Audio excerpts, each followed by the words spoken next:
شادی کی پہلی رات کسی نے میرے شوہر کو زہر دے دیا۔ میرا شوہر مر گیا۔ سب نے مجھ پر الزام لگایا اور مجھے جیل میں ڈال دیا۔ میری عزت لوٹ لی گئی۔ جب میں باہر نکلی تو گھر والوں نے بھی نہیں اپنایا۔ میں سڑک پر بیٹھی زاروں قطار ہو رہی تھی جب ایک فقیر بولا مجھ سے نکاح کر لو۔ میرے پاس کوئی چارہ نہیں تھا۔ میں شادی کر کے جیسی اس کے ساتھ گئی تو اسٹیج پر بیٹھتے ہی میرے پیروں تلے سے زمین نکل گئی۔ میں دلہن بنی خوبصورت لباس میں ملبوس گاڑی کی طرف جا رہی تھی۔ مجھے کچھ ہوش نہیں تھا کہ مجھے گاڑی کی طرف کون لے کر جا رہا ہے۔ ماضی کا ایک ایک پل میری آنکھوں کے سامنے گھومنے لگا تھا۔ زندگی میں ویسے ہی بہت دکھ موجود تھے، اور جب مجھے لگا کہ زندگی آسان ہونے لگی ہے تو نہ جانے دل خالی خالی محسوس ہونے لگا۔ ایسا لگ رہا تھا کہ جیسے سب کچھ ختم ہو گیا ہے، جبکہ ابھی تو میری نئی زندگی کی شروعات ہوئی تھی۔ آج میرا نکاح تھا اور میرا نکاح ایک فقیر سے ہونے جا رہا تھا۔ جیل سے نکلتے مجھے فقیر نے نکاح کی پیشکش کی، جسے میں جانتی تک نہیں تھی۔ حال بتا اسے ایک دو بار گھر کے راستے میں دیکھا ضرور تھا۔ جیل سے نکلتے وقت میرا دماغ سن ہو رہا تھا اور سر چکرانے لگا۔ ایسے میں جب اس نے مجھے شادی کی پیشکش کی تو میں نے کچھ بھی سوچے بنا ہاں کر دی، اور اب میرا دل سوکھے پتے کی طرح لرزنے لگا۔ اگر میرا یہ فیصلہ غلط ثابت ہو گیا تو میں کیا کروں گی؟ گھر والوں نے تو ویسے ہی مجھے قبول کرنے سے منع کر دیا تھا۔ ان کے نزدیک میں ایک قاتل تھی، اور اپنی مدت پوری کرنے کے بعد قاتل ثابت ہونے کی وجہ سے جیل سے باہر تو آ گئی، لیکن اس کے بعد بھی میری زندگی جیسے کانٹوں پر چل رہی تھی۔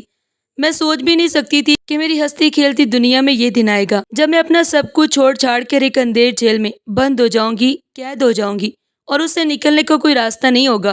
وہاں اللہ سے گڑ گڑاتے ہوئے دعائیں مانگ مانگ کر بالآخر مجھے آزادی تو مل گئی تھی، لیکن لوگوں نے ابھی بھی مجھے قید کیا ہوا تھا۔ میں زندگی سے تھک چکی تھی، بیزار ہو چکی تھی۔ میں چاہتی تھی کہ مجھے موت آ جائے، لیکن موت بھی مجھے آ کے نہیں دے رہی تھی۔ ایسے میں جب اس فقیر نے، جو مجھے راستے میں اکثر ملا کرتا، شادی کی پیشکش کی تو میں نے ہاں کہہ دی، اور آج میرا اس سے نکاح ہو چکا تھا۔ لیکن دل کافی حد تک ڈرا ہوا، سہما ہوا تھا۔ مجھے گاڑی میں بٹھا کر لے جایا جانے لگا تو میں حیران رہ گئی۔ بھلا فقیر کے پاس گاڑی کیسے آ سکتی ہے؟ اس کے پاس تو گاڑی نہیں ہونی چاہیے، اور جس علاقے میں گاڑی جا رہی تھی وہ علاقہ میرا جانا پہچانا تھا۔ ذہن میں بہت زیادہ زور دینے کے باوجود بھی مجھے کچھ سمجھ نہیں آ رہا تھا۔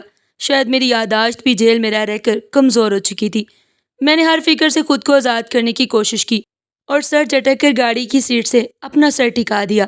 اب کچھ بھی فائدہ نہیں ہے، جو ہوگا دیکھا جائے گا۔ اگر میرے حق میں فقیر بہتر ہوا تو ٹھیک، ورنہ جس طرح زندگی کے دوسرے دکھ میں نے برداشت کیے ہیں، یہ دکھ بھی برداشت کر لوں گی۔ گاڑی انجان راستوں پر چلتی رہی، یہاں تک کہ ایک جھٹکے سے ایک بڑے گھر کے سامنے رکی تو میں دنگ رہ گئی۔ میں نے فوراً سے گاڑی سے اترنا مناسب سمجھا۔ میرے شوہر میرے ساتھ موجود نہیں تھے۔ انہوں نے مجھے کہا تھا کہ میں تمہیں گھر پر ہی ملوں گا، تم بس دلہن کا لباس پہن کر مولوی صاحب کو اپنا ایجاب و قبول ریکارڈ کروا کر بھیجی گئی گاڑی میں بیٹھ کر آ جانا۔ اور میں نے اس وقت ان سے کوئی سوال نہیں کیا۔ جیسے ہی میں نے گھر کے اندر قدم رکھا تو میری آنکھیں حیرت سے پھٹ پڑی۔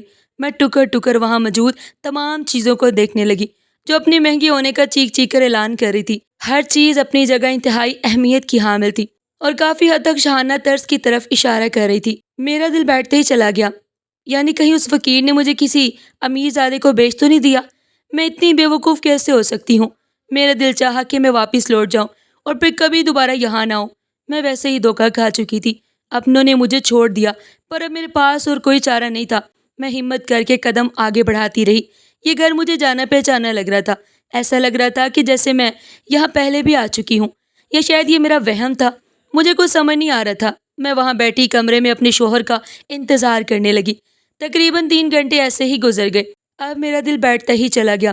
اس سے پہلے کہ میں اٹھ کر باہر نکلتی، کسی کھٹکے کی آواز بھی میں سمجھ گئی کہ میرا شوہر اندر داخل ہو رہا ہے۔ لاک گھومنے کی آواز سے دروازہ کھلا اور پھر بند ہوا۔ میں نے نگاہیں اٹھا کر دیکھا تو اپنی جگہ پتھر کی ہو گئی۔ میرے سامنے جو شخصیت موجود تھی وہ فقیر تو ہرگز نہیں تھا۔ تو پھر میرے نکاح کس سے ہوا؟ میں نے اپنے ذہن پر زور دے کر اپنے شوہر کا نام یاد کرنے کی کوشش کی۔ میں زندگی سے اس قدر تھک چکی تھی کہ نکاح کے وقت میں نے اپنے شوہر کے نام پر توجہ ہی نہیں دی۔ میں تو اس سہارے کی تلاش میں تھی، اور بس مجھے وہ سہارا چاہیے جو امپڑی میں رکھے یا محل میں، مجھے اس سے کوئی فرق نہیں پڑتا۔ پر اب میری برداشت کی حد ختم ہو گئی۔ میں ایک دم سے اپنی جگہ کھڑی ہو کر سامنے موجود شخصیت کا چہرہ دیکھنے لگی۔ تم یہاں کیا کر رہے ہو؟ میرے شوہر کہاں ہیں؟ انہیں بلاؤ، میں تمہاری شکل تک نہیں دیکھنا چاہتی، میں نے چلا کر کہا۔ تو پہلے تو میرے شوہر کی آنکھوں میں حیرت ابھری، اور پھر اس کے بعد اس نے زور زور سے ہنستے ہوئے میری طرف دیکھا۔ کیا ہو گیا تمہیں؟ میں ہی تو تمہارا شوہر ہوں، کیا تم مجھے بھول گئی؟ میں اس دن پہچان میں نہیں آ رہا تھا کیا؟ اپنے شوہر کا سوال سن کر مجھے ایسا لگا کہ ساتوں آسمان اپنی قوت کے ساتھ، پوری طاقت کے ساتھ میرے اوپر آ گرے ہوں اور میں کسی قابل نہیں رہی ہوں۔ میں نے روتے ہوئے نگاہیں اٹھا کر اپنے شوہر کی طرف دیکھا۔ خدا کا واسطہ ہے مجھے آزاد کر دو، میں تمہارے ساتھ نہیں رہ سکتی، تم میری خوشیوں کے قاتل ہو، تم ہی وہ شخص ہو جس نے مجھے ایک ایسی زندگی گزارنے پر مجبور کر دیا جو میں بالکل بھی ڈیزرو نہیں کرتی تھی۔ تمہاری وجہ سے میرا سب کچھ چھن گیا، اور اب میں تمہیں اپنی زندگی میں کیسے شامل کر سکتی ہوں؟ میں وہیں زمین پر بیٹھتی چلی گئی، میرے پیروں تلے سے زمین نکل گئی اور میرے لیے کھڑا ہونا مشکل ہو رہا تھا۔ میرا سر زور زور سے چکرانے لگا، ایک دم سے دل کی دھڑکن کم ہوتی گئی۔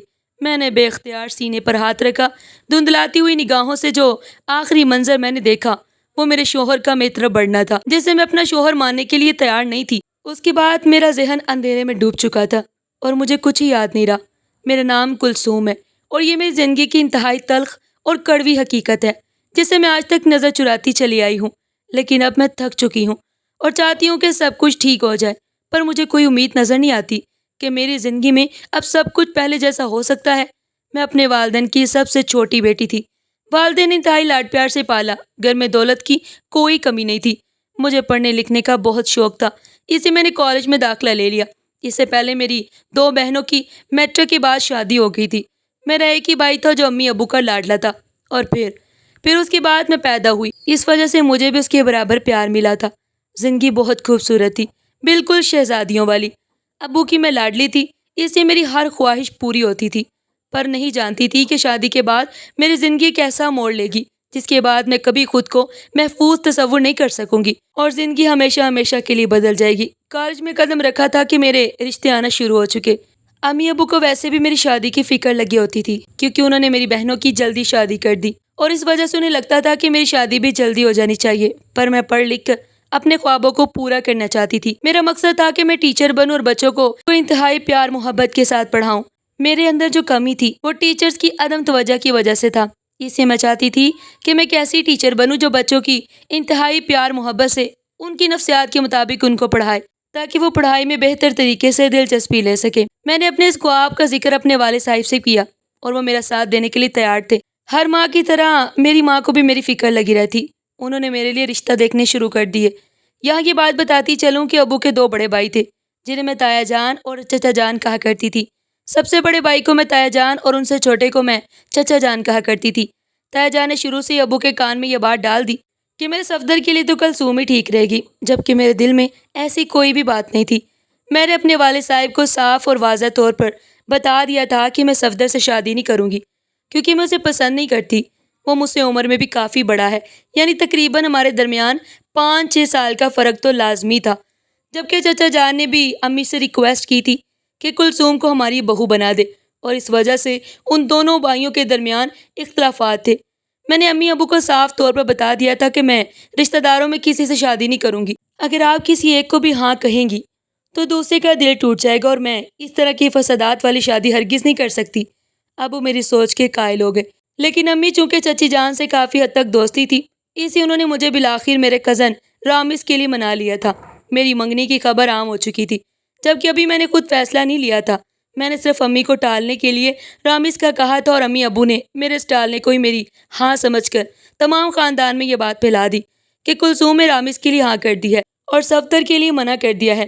تایا جان کو اس بات کے لیے بہت برا محسوس ہوا تھا، اور انہوں نے کچھ کہنے کی بجائے چپ سادھ لی۔ ابو کو بھی افسوس تھا کہ انہیں امی کی جلد بازی پر غصہ آیا۔ اس بات کو انہوں نے صدمہ لیا کہ ان کا بڑا بھائی ان سے ناراض ہے۔ وہ امی سے اکثر کہا کرتے تھے کہ بیٹی کو ایسی جگہ نہیں جھونکنا چاہیے جہاں پہلے سے باتوں پر مزید اختلافات بڑھ جائیں، پر امی کو داماد کے روپ میں رامز کے علاوہ اور کوئی اچھا ہی نہیں لگتا تھا۔ رامز اپنے گھر کا سب سے بڑا بیٹا تھا اور اکلوتا بھی، جو اچھی خاصی جاب بھی کرتا تھا۔ مہینے کے تقریباً 60 سے 70 ہزار تو آرام سے کما لیتا۔ اس پر گھر کے کوئی زیادہ اخراجات بھی نہیں تھے۔ میری زندگی عیش و آرام میں گزرنے والی تھی۔ اختلافات بڑھنے لگے تو میں نے امی سے کہا کہ جلد میری شادی کا اعلان کر دیں تاکہ تمام لوگوں کے منہ بند ہو جائے۔ امی نے منگنی کا تو باقاعدہ طور پر اعلان کر دیا، اسے اب دوبارہ توڑنا میرے بس کی بات نہیں تھی۔ اپنی ذات کو ایسے موضوع بنتے دیکھنا میرے لیے بہت تکلیف دہ تھا۔ اس سے میں نے امی سے کہہ دیا کہ آپ رامز سے اور میری شادی کی تاریخ طے کر دیں۔ میں نے خود اپنے منہ سے یہ بات کہی تھی۔ میں بہت تکلیف میں تھی، کیونکہ ہر زبان پر یہ بات عام تھی کہ رامز اور کلثوم کا کوئی نہ کوئی چکر تو ضرور تھا۔ جو اس نے صفدر کو ٹھکرا دیا، جبکہ سچ بات تو یہ تھی کہ نہ میں رامی سے شادی کرنا چاہتی تھی اور نہ ہی میں صفدر کے لیے ہاں کر رہی تھی۔ پر امی کی ضد نے مجھے یہ دن دکھایا تھا۔ میں بالکل خاموش ہو کر رہ گئی۔ ابو نے چہچہاتی ہوئی بلبل کی خاموشی کو اچھی طرح محسوس کر لیا تھا۔ یہاں میں یہ بات بتاتی چلوں کہ مجھ سے پہلے میرے بھائی کی شادی ہو چکی تھی اور بھائی کی بیوی صفدر کی چھوٹی بہن تھی۔ اس وجہ سے بھی ہمارے گھر میں اختلافات بڑھ گئے، پر بھابھی نے کھلے دل سے قبول کر لیا تھا کہ جو اس کی مرضی ہوگی وہی میری مرضی ہوگی۔ کلثوم پر کسی طور پر زبردستی نہیں کر سکتے، جبکہ کلثوم کے تو فرشتوں کو بھی پتہ نہیں تھا کہ اس کی والدہ رامی سے اس کا رشتہ طے کر رہی ہیں۔ اب میرے پاس شادی کے علاوہ اور کوئی چارہ نہیں تھا، اس لیے میں نے فسادات سے بچنے کے لیے امی کو واضح طور پر پیغام دیا کہ اب میری جلد از جلد شادی کر دیں۔ امی نے ایسا ہی کیا اور پورے خاندان میں یہ بات مشہور ہو گئی کہ جلد کلثوم اور رامز کی شادی ہونے والی ہے۔ مجھے اپنے خوابوں کے ٹوٹنے کا بے حد افسوس تھا۔ رامز مجھ سے محبت کرتا تھا، اس بات کا اندازہ مجھے میری مائیوں والے دن ہوا جب وہ چپکے سے مجھ سے ملنے آیا اور میں اپنے کمرے میں مائیوں کی دلہن بنی اداس پریشان بیٹھی اپنے خوبصورت دنوں کو یاد کر رہی تھی جو ماں باپ کے گھر میں انتہائی شاندار گزرے تھے، جہاں کوئی فکر، کوئی پریشانی، کوئی تکلیف نہیں تھی۔ اور اب میری زندگی بدلنے والی تھی۔ کسی اور کو اپنی زندگی کے ہر قسم کے حقوق کا مالک بنا دینا اتنا آسان نہیں تھا جتنا کہنا آسان تھا۔ میں رو پڑی تھی اور اپنے کمرے میں بیٹھی اس بات کی منتظر تھی کہ کب میرے دل کو خوشی محسوس ہوگی۔ اسی وقت کمرے کا دروازہ کھلا اور رامز کو اپنے سامنے کھڑا دیکھ کر میں حیران رہ گئی۔ میری نظر شرم سے جھک گئی۔ رامز مجھے دیکھ کر مسکراتے ہوئے کہنے لگا، تمہیں دیکھنے کے لیے مجھے اپنے گھر والوں سے جھوٹ بولنا پڑا ہے۔ میں تم سے بہت محبت کرتا ہوں، جانتا ہوں کہ تمہارے بارے میں بہت سی باتیں مشہور ہو گئی ہیں، لیکن تمہیں حاصل کرنے کے لیے مجھے سب کچھ گوارا ہے۔ تم پریشان مت ہونا، تمہارا شوہر ہمیشہ تمہارے ساتھ ہے۔ اس کی اس طرح کی یقین دہانی نے میرے اندر جیسے خوشی کی کلی کھلا دی تھی اور میں خوشی سے جھومتی۔ وہ چند گھنٹے وہاں بیٹھا مجھ سے باتیں کرتا رہا۔ اس دوران مجھے اندازہ ہوا کہ وہ واقعی میں ہیرے جیسا شخص ہے جسے کھو کر میں بہت بڑی غلطی کرنے والی تھی۔ اس دن پہلی دفعہ مجھے اپنی والدہ پر بہت پیار آیا، جنہوں نے میری شادی کے لیے ہیرا چنا تھا اور مجھے زندگی کی تمام خوشیاں دینے کی بھرپور کوشش کی تھی۔ 3 دن گزر چکے تھے، میرے ہاتھوں میں مہندی لگ چکی تھی اور میں نے انتہائی پیار محبت سے رمیز کا نام لکھوایا تھا۔ ابو نے مجھے پہلی دفعہ مسکراتے دیکھا تو ان کے دل میں بھی جیسے ٹھنڈک پڑ گئی اور انہوں نے مجھے اپنے پاس بلا کر کہا، بیٹا کبھی بھی یہ مت سمجھنا کہ تم اکیلی ہو، ہم ہمیشہ تمہارے ساتھ ہیں۔ اگر کبھی شادی کے بعد کوئی مسئلہ ہو تو ہم سے کبھی مت چھپانا، بلکہ ہمیں اس وقت بتا دینا، ہم تمہارا مسئلہ حل کرنے کے لیے ہمیشہ آگے رہیں گے۔ ویسے تو میری دعا ہے کہ ایسا کوئی مسئلہ پیش نہ آئے اور تم اپنی زندگی میں خوش رہو۔ ابو نے مجھے دعا بھی دی اور نصیحت بھی کی۔ بالآخر وہ دن آن پہنچا جب میں دلہن بن کر رامز کے گھر ہمیشہ کے لیے چلی گئی۔ میں دلہن کے لباس میں موجود برائڈل روم میں بیٹھی اپنی بارات کے آنے کا انتظار کرنے لگی۔ وہاں بیٹھ کر میری کمر درد ہو چکی تھی، لیکن خوشی اس قدر زیادہ تھی کہ درد کا احساس جاتا رہا۔ اسی دوران بچوں کے چیخنے چلانے کی آوازیں آئیں اور پھر پٹاخوں کی آوازیں آئیں۔ تب میں سمجھ گئی کہ بارات آ چکی ہے۔ ڈول کی تھاپ میں بارات کا استقبال کیا جانے لگا۔ برائڈل روم میں موجود کھڑکی سے مجھے باہر کا تمام منظر دکھائی دے رہا تھا۔ میں نے رامز کے چہرے پر پہلی دفعہ اتنی زیادہ خوشی دیکھی تھی۔ وہ بار بار ہنس رہا تھا، مسکرا رہا تھا۔ تبھی میں نے ایک حیرت انگیز منظر دیکھا۔ اپنے منہ پر دوپٹہ اوڑھے ایک لڑکی آگے بڑھی اور اس نے میرے شوہر کو دودھ کا گلاس دودھ پلائی کے لیے پیش کیا۔ انہوں نے بارات کے ساتھ رقص سے کرتے ہوئے باتوں ہی باتوں میں وہ دودھ کا پورا گلاس پی کر اسی لڑکی کو واپس کیا اور وہ لڑکی ہال میں آنے کی بجائے کہیں غائب ہو گئی۔ میں نے یہ منظر اپنی آنکھوں سے دیکھا تھا، مجھے بہت عجیب سا لگا اور میں نے سر جھٹک کر اپنی خوشیوں کی طرف خود کو متوجہ کیا، لیکن مجھے کیا پتا تھا کہ وہی لڑکی میری خوشیوں کی قاتل ہوگی۔ میرے شوہر اچانک رقص کرتے کرتے رک گئے، انہیں گرمی سی محسوس ہونے لگی۔ انہوں نے اپنی شیروانی کے بٹن کھول دیے اور ان کی طبیعت خراب ہونے لگی تھی۔ انہیں ہال میں لایا گیا، میرے سامنے پنکھے میں بٹھایا گیا۔ طبیعت بحال ہوئی تو فوراً سے نکاح کر دیا گیا تو وہ حیران ہوا، آنٹی یہ دودھ تو مجھے پہلے بھی کسی نے دیا تھا، کیا آپ نے نہیں بھجوایا تھا؟ امی نے پٹی پٹی نگاہوں سے میری طرف دیکھا۔ نہیں بیٹا، میں نے نہیں بھجوایا تھا، یہ تمہاری بیوی نے بھجوایا ہوگا، کیا پتا اسے بہت شوق ہو اپنے شوہر کا اس طرح استقبال کرنے کا۔ میرے کزن نے چٹکلا چھوڑا تو میں ڈر گئی اور ڈری ہوئی نگاہوں سے اپنے شوہر کی طرف دیکھنے لگی۔ وہ منظر اس وقت بھی مجھے عجیب لگا اور اب دوبارہ سے اس بات کا تذکرہ آنا میری چھٹی اس مجھے کسی انہونی کا احساس دلانے لگی تو میں حیران رہ گئی، دل گھبرانے لگا۔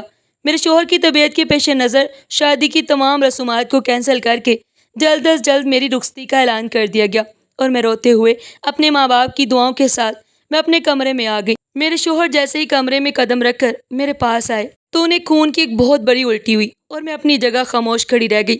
انہوں نے میرے ہاتھوں میں دم توڑ دیا، میری طرف دیکھ بھی نہ سکے، نہ مسکرا سکے، اور ہمیشہ ہمیشہ کے لیے آنکھیں بند کر کے اس دنیا فانی سے رخصت ہو گئے۔ میں پھٹی پھٹی نگاہوں سے یہ منظر دیکھ رہی تھی، اور پھر اس کے بعد میں نے اونچا اونچا رونا پیٹنا شروع کر دیا۔ میں نے انہیں وہیں پلنگ پر لٹایا، اپنے خون آلود ہاتھوں کو دیکھا۔ میرا پورا عروسی لباس خون آلود ہو چکا تھا۔ میں بھاگ کر باہر آئی تو تمام گھر والے مجھے دیکھ کر دنگ رہ گئے۔ کیا ہوا؟ کیا ہوا میرے بیٹے کو؟ تم رو کیوں رہی ہو؟ میں نے اندر اشارہ کیا تو وہ لوگ بھاگ کر وہاں آئے، اور پھر دوسرے ہی پل چچی جان نے مڑ کر مجھے ایک زوردار تھپڑ مارا۔ نامراد، تیرے آنے سے میرا بیٹا چلا گیا، ضرور تیری کارستانی ہوگی۔ مجھے تو پہلے ہی پتا تھا کہ تو صفدر سے شادی کرنا چاہتی ہے، لیکن میرا ہی دماغ خراب ہو گیا جو میں نے تجھے اپنی بہو کے روپ میں دیکھنا چاہا۔ مجھے کیا پتا تھا کہ تو ڈائن ہے، قاتلہ ہے، تو نے میرے بیٹے کو قتل کر دیا۔ تیرے ہاتھ خون سے رنگے ہوئے ہیں۔ چچی جان سینے پر ہاتھ مار کر زور زور سے رو رہی تھی اور میں حیرانی سے منظر دیکھ رہی تھی۔ میرا دماغ جیسے سن ہو گیا۔ میں نے کچھ بھی نہیں کیا۔ میں نے روتے ہوئے بلند آواز سے اپنی بے گناہی دینا چاہی۔ میں بے گناہ تھی، میں تو رامی سے محبت کرنے لگی تھی، بھلا میں اسے کیوں قتل کرتی؟ چچا جان بھی آگے بڑھ کر مجھ پر تھپڑوں کی برسات کر دی۔ اگر تجھے میرا بیٹا پسند نہیں تھا تو اسی وقت منع کر دیتی۔ صفدر کے تو نے میرے بیٹے کو مار دیا، میں تجھے نہیں چھوڑوں گا۔ انہوں نے اسی وقت پولیس کو کال کر کے بلا لیا اور پولیس نے مجھے گرفتار کر لیا۔ میں اپنی صفائیاں دیتی رہی، لیکن کسی نے میری ایک نہ سنی اور ایسے سب نے مجھے قاتل قرار دے دیا۔ میں جیل میں آ چکی تھی، دلہن کے لباس میں میں جیل میں موجود تھی۔ کسی نے مجھے لباس تبدیل کرنے کا وقت بھی نہیں دیا۔ میں روتی رہی، چلاتی رہی۔ میرے ماں باپ نے بھی مجھ سے آنکھیں پھیر لی، کیونکہ انہیں بھی لگتا تھا کہ شاید میں نے یہ قدم اٹھایا ہے۔ میں نے رو رو کر ان کے سامنے ہاتھ جوڑے، انہیں اپنی بے گناہی کا یقین دلانا چاہا، لیکن سب نے آنکھیں پھیر لی۔ ابو یہ صدمہ برداشت نہ کر سکے اور اس دنیا سے رخصت ہو گئے تھے۔ امی بیوہ ہو چکی تھی، بھائی نے بھی مجھ سے تعلق توڑ دیا تھا۔ ایسے میں تو میرا گھرانہ مکمل طور پر تباہ و برباد ہو گیا۔ میں خود برباد ہو گئی تھی۔ شادی کی پہلی رات تھی، بیوہ ہو چکی تھی، لیکن کسی کو میرا درد نظر نہیں آ رہا تھا۔ چچی جان کو صرف اپنا درد عزیز تھا، ان کا جوان بیٹا چلا گیا تھا۔ مجھے پتا ہے کہ یہ درد بہت بڑا ہوتا ہے۔ جوان جہان موت انسان کو وقت سے پہلے بوڑھا کر دیتی ہے، پر اس میں میرا کیا قصور تھا؟ مجھے بھی تو دکھ پہنچا تھا، میرا بھی تو شوہر دنیا سے گیا تھا، لیکن ان تمام لوگوں نے مل کر مجھ پر الزام لگانے شروع کر دیے اور مجھے جیل تک بھی بند کروا دیا۔ ان کے نزدیک ان سب کے پیچھے میں اور صفدر ملے ہوئے تھے۔ مجھے شادی میں صفدر کہیں نظر نہیں آیا کہ یہ سب کچھ کیا ہو رہا ہے۔ میں وہیں جیل میں بیٹھی اپنی بے گناہی کا انتظار کرتی رہی کہ کب میں بے گناہ ثابت ہوں گی اور کب اللہ پاک مجھے یہاں اس جیل کی کال کوٹھی سے نکالے گا، زندگی ایسے رخ بدلے گی میں نے کبھی نہیں سوچا تھا۔ میں رو کر ہر رات اللہ سے یہی دعا کرتی کہ یا اللہ میری بے گناہی ثابت ہو جائے اور میں یہاں سے نکل جاؤں۔ نہ جانے کس کی بد دعا لگ گئی تھی، مجھے شاید صفدر کی بد دعا لگی تھی۔ مجھے آج تک یہ پتہ نہیں چل سکا کہ میرے شوہر کا قاتل کون تھا، پر حیرت انگیز طور پر یہ بات ہوئی کہ مجھے جیل میں خط ملنا شروع ہو گئے، جس میں اس بات کا اعتراف کیا جاتا کہ میں نے تمہارے شوہر کو مارا ہے، مجھے معاف کر دینا۔ مجھے اس بات کا بہت افسوس ہے، پر اس سے کئی زیادہ افسوس مجھے اس بات کا ہے کہ تم میری وجہ سے جیل کی سلاخوں کے پیچھے ہو۔ لیکن یہ خط والا اپنی جنس ظاہر نہ کرتا تھا، بس ایسی باتیں لکھی ہوتی جس سے گمان ہوتا آیا یہ لڑکے کا خط بھی ہو سکتا ہے اور لڑکی کا بھی۔ میں نے عدالت میں ثبوت کے طور پر وہ خط جمع کروانے کی کوشش کی تھی، لیکن جیل میں شاید تمام لوگ رشوت کھا کر بیٹھے ہوئے تھے۔ انہوں نے میرا خط اعلیٰ عدالت تک پہنچنے سے پہلے ہی برباد کر دیا۔ اب تو جیل میں وہ خط ملنا بھی بند ہو چکے تھے۔ میں تقریباً 3 سال تک جیل کی سلاخوں کے پیچھے رہی۔ جیلر ایک انتہائی بد کردار شخص تھا۔ وہاں موجود جیل کی ہر عورت کو اس نے برباد کرنے کی کوشش کی تھی۔ مجھے نہیں پتا تھا کہ میری باری بھی جلد آنے والی ہے اور وہ مجھے پورا برباد کر کے چھوڑے گا۔ افسوس اس وقت ہوا جب رات کے آخری پہر میں نے جیلر کو اپنی اندھیر کوٹری میں پایا تھا، اور پھر اس کے بعد اس نے میری عزت پر حملہ کر دیا۔ میں چلائی، چیخی، پر وہاں میری مدد کے لیے کوئی بھی نہیں آیا تھا۔ اس نے میری عزت کو تار تار کر دیا تھا۔ میں صرف 27 سال کی عمر میں نے اپنی زندگی کے انتہائی برے دنوں کا سامنا کر لیا۔ اس دن میں شدت سے روئی اور گر گرا کر اللہ سے دعا مانگی تھی کہ یا اللہ کہ اب میرے صبر کی حد مکمل ہو چکی ہے، میرے صبر کا پیمانہ لبریز ہو گیا ہے، میرے صبر کا جام چھلک گیا ہے، میں اب مزید یہاں نہیں رہنا چاہتی۔ یا اللہ تو کوئی راستہ نکال، میں یہاں سے جانا چاہتی ہوں، مجھے یہاں سے باعزت بری کر دے۔ صبح ہوتے ہی میں نے زور زور سے رونا شروع کیا تو جس جیلر کی ڈیوٹی ختم ہوئی اس نے مجھے ڈرانے دھمکانے کی کوشش کی، اور اب میرے پاس کھونے کے لیے کچھ بھی نہیں بچا۔ واحد عزت تھی جو میں کھو چکی تھی، اس لیے میں نے اس کی کسی بات کو خاطر میں لائے بغیر زور زور سے وہاں موجود تمام لوگوں کو یہ کہنا شروع کر دیا کہ اس شخص نے میری عزت پر حملہ کیا ہے اور مجھے لوٹ لیا ہے، میں اس پر مقدمہ درج کرنا چاہتی ہوں۔ خوش قسمتی یہ تھی کہ وہاں موجود کانسٹیبل رحم دل تھا اور اس نے میری بات اعلیٰ حکام تک پہنچا دی، پر میں نہیں جانتی تھی کہ میری آواز صرف جیل کی حدوں تک محدود نہیں رہی، بلکہ میری آواز دور دور تک سنائی دی گئی۔ میں رو پڑی۔ یہ خبر ٹیلی ویژن پر ایک پٹی کے طور میں چل پڑی تھی کہ جیل میں موجود قتل کی ملزمہ پر جیلر کی طرف سے حملہ۔ جیل میں موجود ملزمہ کی عزت جیلر نے لوٹ لی ہے۔ مجھے باقاعدہ طور پر وہاں کمرے میں بلا کر یہ خبر سنائی گئی۔ میں نے اپنے سر جھکا لیا۔ یہی سچ تھا۔ اب میرے پاس کھونے کے لیے کچھ نہیں بچا۔ عزت تو چلی گئی، اب اگر یہ عزت دوبارہ اچھل جاتی تو اس میں کیا ہی برا تھا۔ میں کسی حال میں بھی اس جیلر کو نہیں چھوڑ سکتی تھی جس نے مجھ سے پہلے نہ جانے کتنی عورتوں کے ساتھ غلط سلوک کیا۔ میں رو رو کر تھک چکی تھی۔ میڈیا کے لوگ آ کر مجھ سے بیان لے رہے تھے۔ جب میں نے ہاتھ جوڑ کے وہاں لوگوں سے کہا تھا کہ میرے کیس میں دوبارہ سے نظر ثانی کی جائے، میں نے اپنے شوہر کو نہیں مارا، یہ بات جنگل کی آگ کی طرح پورے میڈیا میں پھیل گئی۔ پہلے نئے سرے سے میرے کیس کو دیکھا جانے لگا۔ میری شادی کی ویڈیو کو دیکھا گیا جس میں واضح طور پر پتہ چل گیا کہ میرے شوہر کو زہر دے کر مارا گیا تھا۔ دراصل اس دودھ میں ہی زہر موجود تھا۔ میں باعزت بری ہو گئی، لیکن جو خبر اس خبر سے پہلے چل چکی تھی کہ جیلر نے میری عزت لوٹ لی ہے، میرے گھر والوں نے مجھ سے لا تعلقی کا اعلان کر دیا۔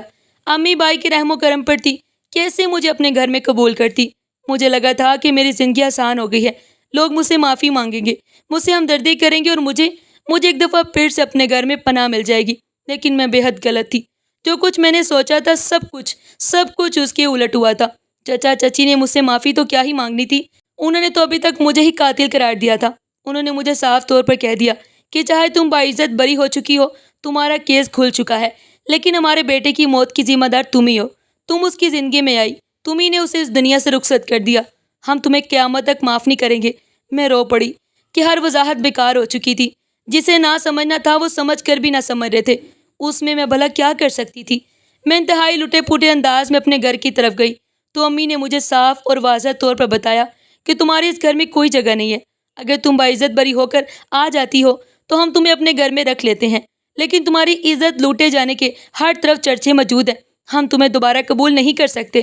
ہم ایسی لڑکی کو کیسے اپنی زندگی میں شامل کر لیں جس کی عزت کے لٹ جانے کی خبریں چاروں جانب پھیل چکی ہیں؟ ایسے میں تم خود ہی بتاؤ ہم کیسے تمہیں اپنے گھر میں رکھیں؟ ہر کوئی ہمیں یہی باتیں سنائے گا کہ تمہاری بیٹی تو وہی ہے نا جس کی عزت جیلر نے لوٹ لی۔ یہ کہہ کر امی رو پڑی اور میں سمجھ گئی تھی کہ یہ امی کے الفاظ نہیں ہیں بلکہ بھائی کے الفاظ ہیں جو امی نے بیان کیے ہیں، ورنہ میں اچھی طرح جانتی تھی کہ وہ مجھ سے بے حد محبت کرتی ہیں اور مجھے ایسے نہیں چھوڑ سکتی۔ لیکن امی کو بھی اپنی 2 وقت کی روٹی کے لالے پڑ چکے تھے اور میں نے انہیں اس بات کے لیے معاف کر دیا تھا۔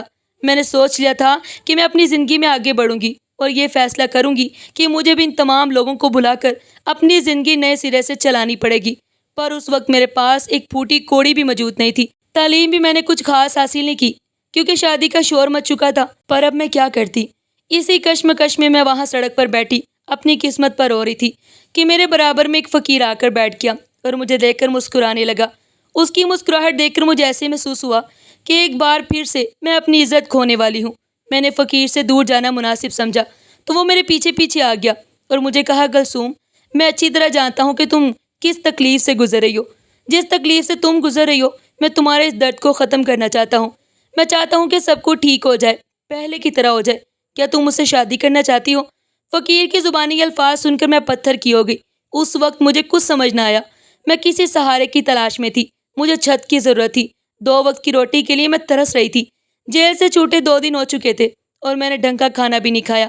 فقیر نے مجھے کھانا دیا، میں نے وہ کھانا حلق میں آنسوؤں کے گولے کے درمیان اتارا اور تب میں نے اس فقیر کو دیکھ کر فوراً سے ہاں کہہ دی، میں تم سے شادی کرنے کے لیے تیار ہوں۔ میری یہ بات سن کر اس فقیر نے محبت سے میری طرف دیکھا۔ ٹھیک ہے، پھر کل میں تمہیں اپنے ساتھ رخصت کر کے اپنے گھر لے جاؤں گا، فی الحال تم اس جھونپڑی میں گزارا کرو۔ وہ مجھے ایک جھونپڑی میں لے آیا تھا۔ کل تمہیں شادی کا جوڑا بھی دے دیا جائے گا اور پھر میں تمہیں اپنے گھر لے جاؤں گا۔ تمہیں کوئی اعتراض تو نہیں ہے نا؟ تم ایک دفعہ پھر سے سوچ لو۔ فقیر کی میلی کچیلی داڑھی اور اس کا میلا بدن دیکھ کر مجھے لگا تھا کہ میں نے غلط فیصلہ کیا ہے، پر پھر اپنے سر پر کھلے آسمان کو کب تک موجود رہنے دیتی؟ اس لیے میں نے فیصلہ کر لیا کہ میں اس فقیر سے شادی کر کے رہوں گی، چاہے کچھ بھی ہو جائے۔ میں نے زندگی میں کبھی سوچا بھی نہیں تھا کہ شہزادیوں کی طرح زندگی گزارنے کے بعد کہ اپنی زندگی میں مجھے بھی کبھی مانگنا پڑے گا اور زندگی اس قدر بدترین ہو جائے گی۔ جیل سے جان چھوٹی تھی، اس بات کے لیے میں نے اللہ پاک کا شکر ادا کیا۔ اب آگے کی زندگی بھی آسان ہو جائے گی، میں نے خود کو خود ہی تسلی دی۔ مجھے صبح ایک عورت کے ہاتھ شادی کا جوڑا بھجوا دیا گیا۔ شادی کا جوڑا دیکھ کر میری آنکھیں حیرت سے پھیل گئی۔ ایسا خوبصورت جوڑا آج سے پہلے میں نے کبھی نہیں دیکھا تھا۔ اتنا پیارا جوڑا میں پہنوں گی؟ ایسا جوڑا تو میں نے رامس اور اپنی شادی کے موقع پر بھی نہیں پہنا تھا۔ میں نے لباس پہنا تو ایک گاڑی مجھے لینے کے لیے آ گئی۔ میں حیران تھی کہ فقیر اور اس کے پاس گاڑی کہاں سے آئی، پر اپنے ذہن کو تمام سوچوں سے آزاد کر کے میں سب سے پہلے اس گاڑی میں پارلر تیار ہونے کے لیے چلی گئی۔ وہاں مجھے خوبصورتی سے تیار کیا گیا اور پھر گاڑی ایک اجنبی جگہ لے جائی گئی جہاں مجھ سے جاب و قبول کے لیے اجازت طلب کی گئی۔ میں نے اپنے شوہر کے ساتھ نکاح قبول کیا، بنا یہ جانے کہ وہ کون ہے، کیسا ہے۔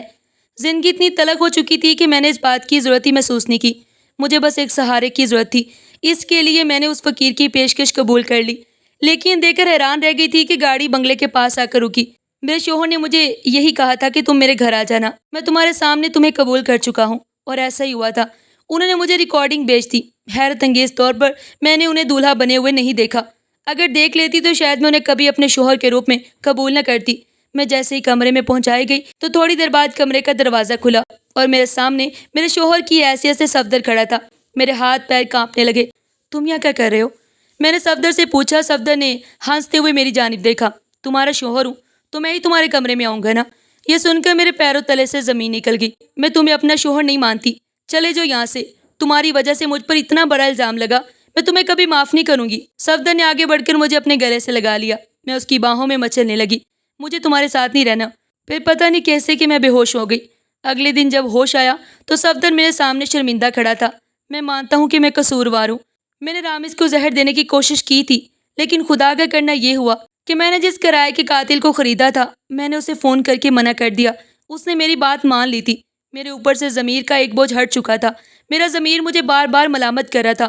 وہ روتے ہوئے مجھے اپنی کہانی سنانے لگا، لیکن پھر وہ ہوا جس کا میں نے تصور بھی نہیں کیا تھا۔ جس کرائے کے قاتل کو میں نے رامس کو مارنے کے لیے خریدا تھا وہ کوئی اور نہیں بلکہ رامس کی وہ گرل فرینڈ تھی جسے رامس چھوڑ چکا تھا۔ وہ یہ بات برداشت نہ کر سکی اور اس نے رامس کو میرے لاکھ منع کرنے کے باوجود بھی زہر دے دیا۔ کہیں نہ کہیں میں ہی قصوروار تھا۔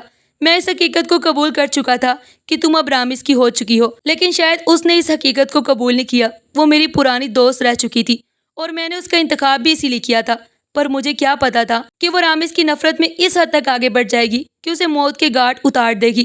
فقیر بن کر تمہیں شادی کی پیشکش کرنے کی میری یہی وجہ تھی۔ مجھے لگتا تھا کہ میری وجہ سے تمہاری زندگی برباد ہو گئی ہے۔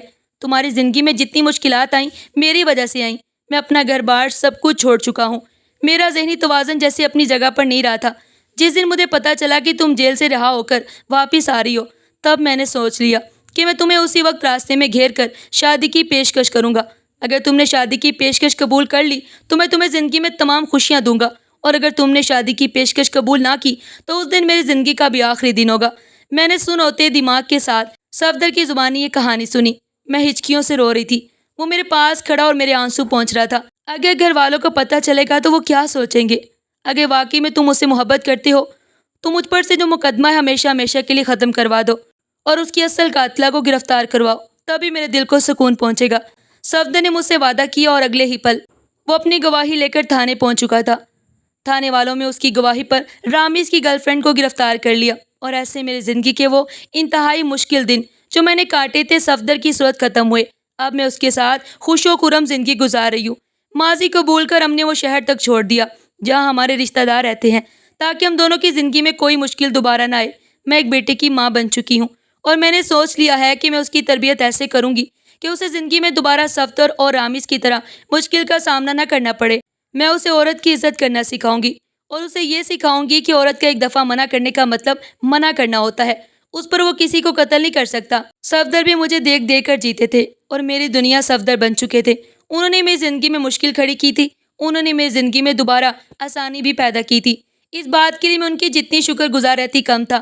ہم دونوں نے تمام مشکلات اور ماضی کے تمام تلخیوں کو بلا کر اپنی زندگی کا نئے سرے سے آغاز کر دیا، اور اب ہم 2 بچوں کے والدین بن چکے تھے۔ ہم نے اپنے بچوں کو ہر قسم کی بہترین تربیت فراہم کی تھی اور یہ ثابت کر دیا تھا کہ زندگی میں اگر مشکلات آتی ہیں تو پھر اللہ پاک آسانیاں بھی پیدا کر دیتا ہے، اور میری زندگی تو اس بات کی جیتی جاگتی بڑی مثال تھی۔